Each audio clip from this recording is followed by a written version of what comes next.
You know, we like to think of sports, especially at the highest level, as this sort of clean math equation. Right.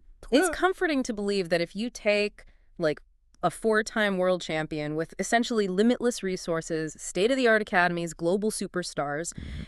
and you put them up against a team making their tournament debut. After years of absence, I know. Exactly. You just assume the math points in one direction. It's supposed to be clean. Yeah. Goliath crushes David and the hierarchy is maintained. Yeah, it's that illusion of predictability. I mean, we all fall for it. Right. But then you step onto the pitch for a knockout game at a World Cup, and suddenly that pristine math equation it's thrown completely out the window.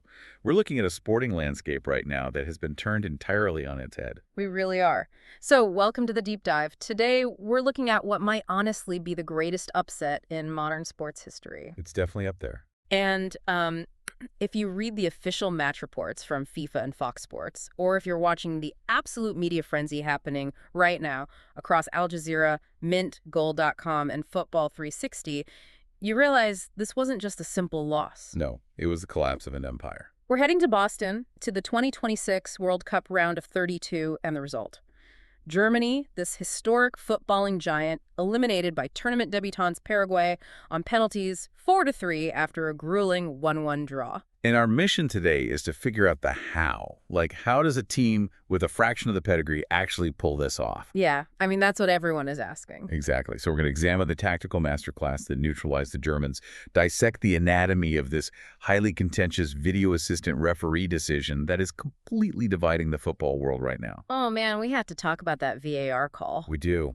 And finally, we'll explore what this catastrophic exit means for a German national team that honestly seems to be crumbling from the inside out.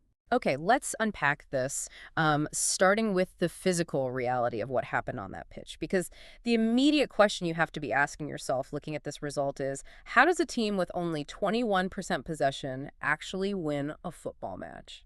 It seems so counterintuitive, right? Mm-hmm. Like, if you don't have the ball, you can't score. Right. But the answer lies in this brilliant, calculated defensive masterclass by the Paraguayan coach, Gustavo Alfaro. Paraguay didn't just sit back and, blindly hope Germany would miss their shot. No, they had a plan. A very strict plan. They deployed a highly disciplined, tight, and compact 4-4-2 low block.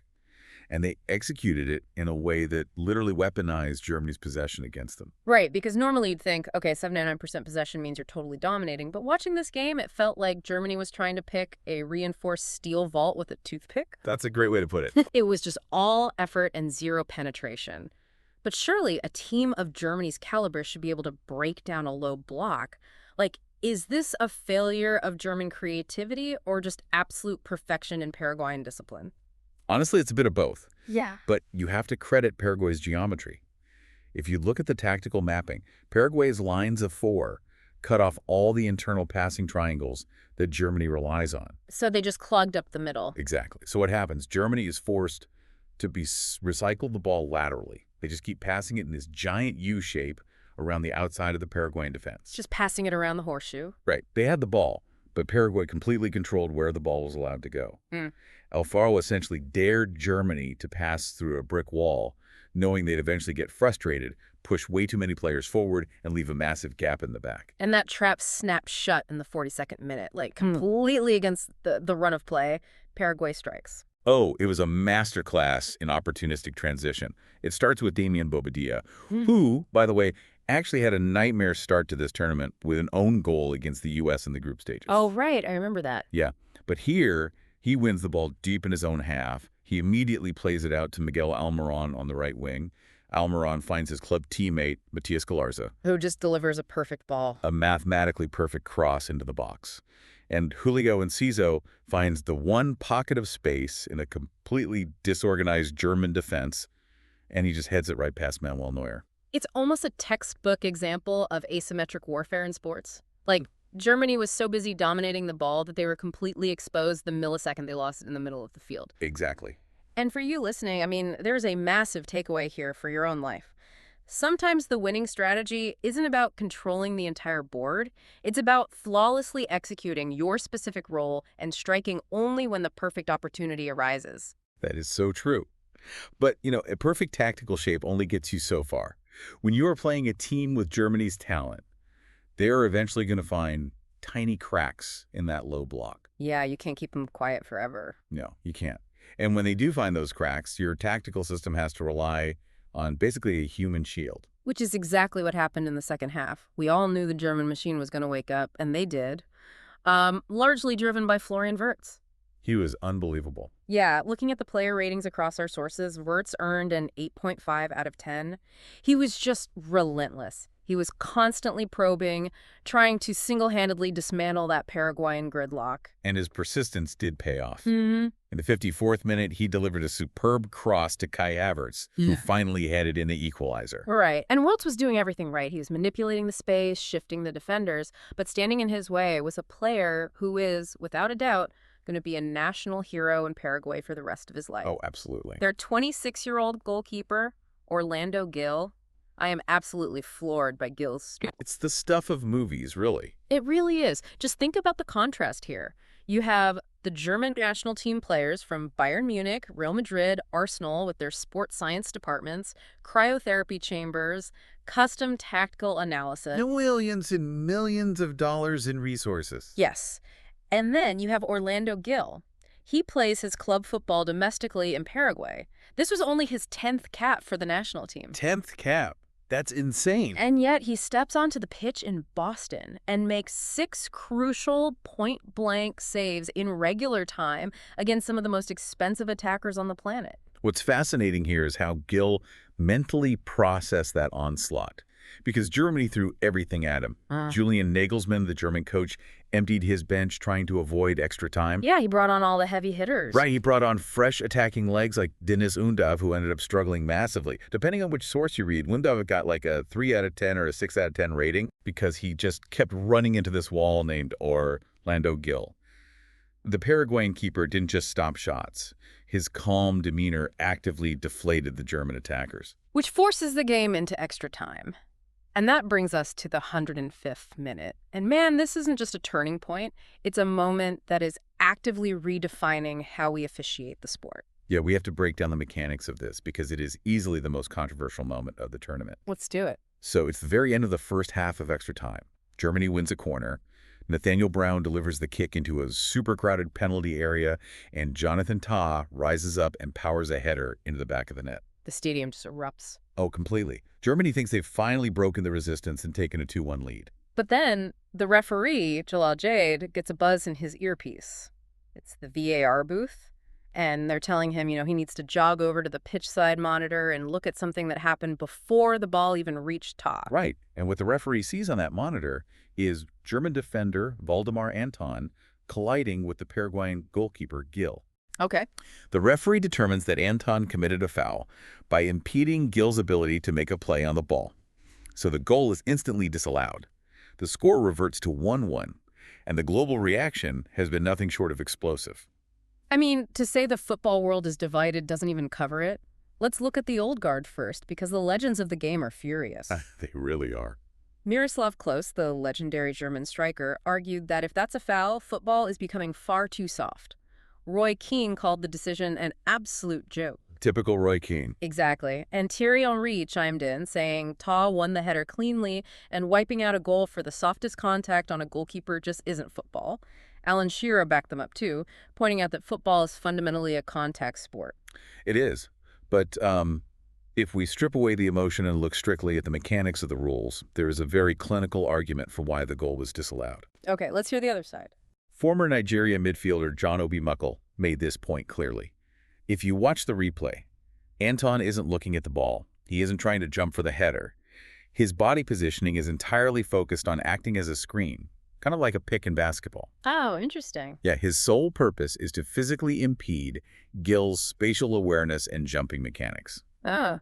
Muckle admitted the contact looked light, but fundamentally physically blocking the keeper while making zero attempt to play the ball is a foul by the letter of the law.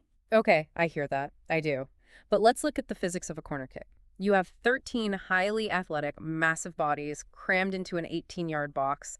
Contact isn't just likely, it's physically unavoidable. That's true. There's always going to be some pushing. Right. So where exactly is the line between a foul and just standard physical play. Because Peter Schmeichel, a former elite goalkeeper who knows exactly how much physical abuse keepers take, came out on the broadcast and said Gil was play acting. Yeah, he did not hold back. He didn't. He argued Gil essentially bought the foul by exaggerating the contact, which really makes you wonder about the technology itself. The original mandate for VAR was to fix clear and obvious errors. But now, it feels like we are using ultra slow motion technology to hunt for micro technicalities just to disallow perfectly good goals. The ultimate debate of our era, really. The spirit of the game versus the microscopic letter of the law. I mean, in slow motion, any brush of a shoulder can look deliberate and impeding. Exactly. Everything looks intentional and super slow-mo. But in real time, it's just bodies fighting for 1 square yard of grass. Yeah. But honestly, regardless of where you stand on the foul, the emotional whiplash of that moment carried a massive psychological weight. Oh, it had to. Germany went from the absolute euphoria of a late winner to the crushing despair of having it erased by a monitor. And that emotional baggage dragged them right into a penalty shootout. A scenario that historically is basically a guaranteed win for Germany. I mean, going into this match, they had won 6 out of 7 major tournament shootouts. It's a crazy record. They hadn't lost a World Cup penalty shootout since 1976. That is a 50-year streak of ice-cold mechanical execution under pressure. But the psychology of a shootout is incredibly fragile. Yeah. You know, you're walking from the center circle to the penalty spot, you feel aggrieved by the referee, and you are staring down a goalkeeper who is visibly having the game of his life. The tension must have been suffocating. So Germany elects to shoot first, right in front of their own fans. Kai Havertz, who scored their only goal in regular time, steps up, and Orlando Gil saves it. Huge moment. Instantly, the 50-year streak is in jeopardy, and Paraguay has the psychological edge. And Gil wasn't a flash in the pan either. He made 2 massive saves in the shootout. He actually gave Paraguay 2 separate chances in the 4th and 5th rounds to just ice the game and win it all. Wow, they have multiple chances to put it away. Yeah, but the pressure is a two-way street. Antonio Sanabria believes he shot wide for Paraguay, and then Manuel Neuer managed to save Fabian Balbuena's attempt. Which pushes us into sudden death. And this is where the narrative just writes itself. Jonathan Tah, the exact player who had the winning header, disallowed by VAR in extra time, steps up for Germany. You can only imagine the weight on his shoulders. It's unfathomable. He runs up and he skies his shot entirely over the crossbar. It wasn't even close to the frame of the goal. He just completely folded, which leaves the door wide open for Jose Canale. And Canale delivers. He converts the sudden death winner. Paraguay takes the shootout 4-3. Unbelievable. The scenes on the pitch were absolute bedlam. Chris Wise on the World Feed called it Paraguay's most powerful World Cup result in their history, noting that this squad is just forever immortalized. And the aftermath is such a profound study in contrast. You have these historic, tearful celebrations for Paraguay. Orlando Gil is dedicating the win to all Paraguayans back home. They even revealed that they spent hours analyzing the micro-movements of every single German penalty taker. Talk about preparation. Right. Now they're heading to Philadelphia to face either France or Sweden, and they legitimately believe they can beat anyone. And then on the German side, it is just a wasteland of devastation. Kai Havertz told reporters he was completely speechless, brutally admitting that it's his 2nd World Cup and he's messed it up twice. Ouch. Yeah, and Manuel Neuer publicly slammed the team's performance, stating plainly that they simply have to win games like this. But this isn't just one bad night, is it? Like, we aren't just talking about a fluke upset. No, not at all. If we connect this to the bigger picture, we are looking at a systemic, deep-rooted crisis within the German footballing machine. Let's trace that timeline. Okay, so they win the World Cup in 2014. They are on top of the world. Then, in 2018, they failed to get out of the group stages, losing to South Korea. In 2022, they failed to get out of the group stages again, losing to Japan. Yeah. And now, in 2026, they are eliminated in the round of 32 by a team that held only 21% possession. That is 3 consecutive World Cup embarrassments. It's a pattern of failure against teams they are statistically supposed to destroy. So what does this all mean for the man steering the ship? Because after 3 disasters, the spotlight instantly swivels to the manager, Julian Nagelsmann. It does. But Nagelsmann is digging his heels in. He came out after the match and boldly stated, "I am not someone who runs away." Really? Yeah, he called the exit very bitter and specifically complained about how difficult the match was because Paraguay was, in his words, ultra defensive. I read those quotes. He was arguing that Germany didn't do enough to make Paraguay chase the game, right? That the German build-up play was just too slow and methodical. Exactly. But he also put the ball entirely in the court of the German Football Association, the DFB. He basically said he would love to stay on as manager if they want him to continue, while freely admitting that public opinion in Germany right now is probably demanding his head. It really forces an agonizing period of soul-searching for the Federation. They have to ask themselves the hard questions now. Is the issue just tactical management on the day, or does the rot go all the way down to the foundation of how they develop players and approach the modern game? It really is a fascinating collapse of a modern dynasty. So, to summarize this deep dive for you, we've explored how a perfectly executed, spatially suffocating defensive masterclass from Gustavo Alfaro completely neutralized a statistically dominant team. Yep. We witnessed a 26-year-old domestic goalkeeper named Orlando Gil transform into a global hero. And we analyzed how a highly contentious, hyper-technical VAR call over a pick in the penalty box pushed a giant over the psychological edge, leading to a historic 50-year shootout collapse. It serves as a stark reminder that in sports, preparation, tactical discipline, and absolute squad unity can overcome a staggering disparity in resources and individual talent. It's the magic of the cup. Truly. Paraguay didn't have the superstars, but they had a flawless blueprint, and they executed it to the letter. Exactly. But before we wrap up today, I want to leave you with one final thought to mull over. We've talked about the low blocks, the VAR mechanics, and the individual battles.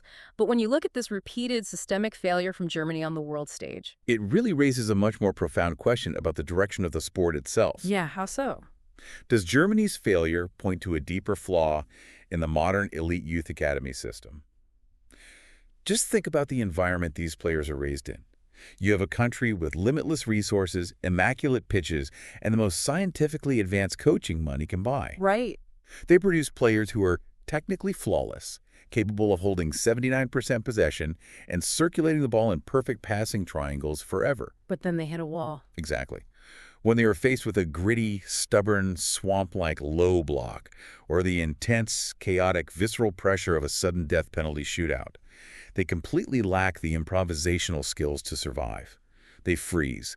Has the modern, highly academic, systemized approach to football development actually engineered the raw killer instinct right out of the players? That is a phenomenal question to end on. If you sanitize the game too much at the youth level, if you make it all about data and geometry, maybe you lose that Street Fighter mentality you need to actually survive a World Cup knockout match. We want to thank you for joining us on this custom deep dive. Keep asking those big questions, keep looking beyond the surface of the statistics, and we'll catch you next time.